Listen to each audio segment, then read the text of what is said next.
Hi, today we're here to do a quick introduction for Chapter 7 and 8 of our book, Not in the Child's Best Interest. These are interesting chapters because they get into some of the meat of the issues that we face as parents, particularly in divorce.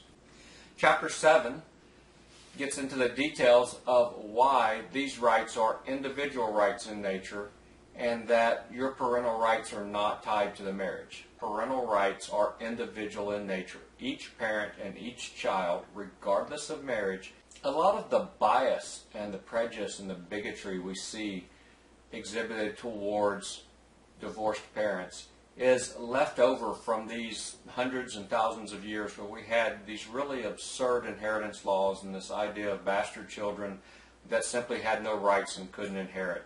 And there was a lot of social stigma and prejudice that went along with that. And it wasn't until the mid to late 70s that this really got wrapped up and an end was put to it. And even post-70s, there was still stigma around divorcing parents and divorcing children. And that stigma was carried over, and that's one of the reasons why parents in divorce are treated as second-class citizens. Divorce affects the marriage. Divorce is about separating two married parents and making them single parents. But your parental rights have no relationship whatsoever to the marriage. So, if that's the case, how do divorce courts, who are overseeing a separation of married parents into single parents, how do they justify intervention into custody issues? They really have no entry point into this issue whatsoever. Your rights are individual. Each parent has them fully and completely. And the only thing that divorce changes is that you no longer agree on how you're going to raise your children and who is going to be able to exercise those rights at any given time.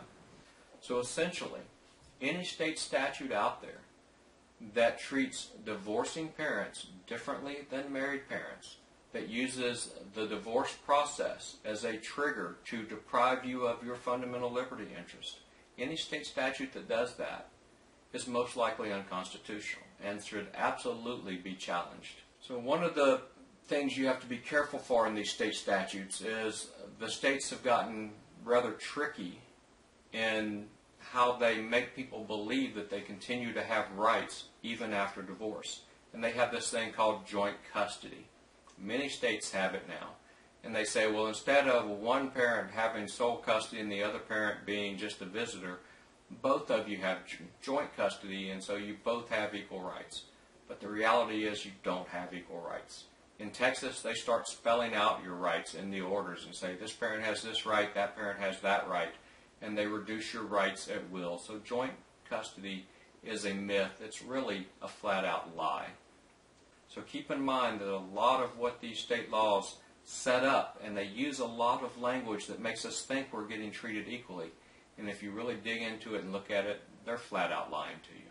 So the bottom line with Chapter 8 is that all fit parents must be treated equally under the law. Right? They cannot discriminate against parents in divorce and comply with the Equal Protection Clause of the